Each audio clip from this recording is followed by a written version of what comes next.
Months usually mean more people are getting sick. We know germs spread even though we can't see them. In a simple experiment, we can see how germs move around using a harmless lotion visible only under a black light.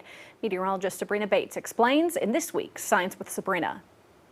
Sneezing and coughing, two of the most disgusting things that happen during cold and flu season.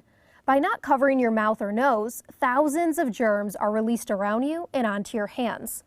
It's one thing if you wash them properly, but if not, that bacteria spreads, and it spreads fast.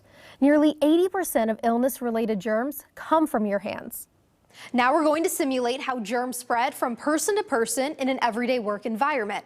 I'm going to use these two objects, glow germ and an ultraviolet light. This lotion simulates the germs. It's non-toxic and it glows underneath the UV light. Let's go test it out. This process is going to show us how germs spread around so quickly. Remember, the lotion we're using isn't actual germs.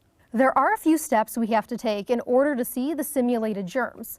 First, we apply the harmless glow germ lotion onto our hands. Obviously, we can't see germs with our own eyes, so that's why we're using this lotion. It's only visible under the black light. I tested how germs spread around by having multiple people in our newsroom use the glow germ. Think of it this way. If one of them were to sneeze or cough in their hands and continue working without disinfecting them, the germs would begin to transfer. After just about 15 minutes, I checked each person's desk. Under the black light, you can see the glow germ spread to cups, computer mice, and headphones. But it's hard to tell with the light still on. So let's test it in our studio after the news and turn the lights off. Wherever you see a white mark, that's where the germs would end up. If someone else came in and picked up the same controller or touched the same desk, the germs would hop on over to their hands. To prevent germs from spreading, it's important to thoroughly clean them. After washing our hands quickly, traces of the glow germ could still be found. Learning about science where you live, I'm 5 News meteorologist Sabrina Bates. Well, that just grosses me out. Right? No wonder so many people here are sick.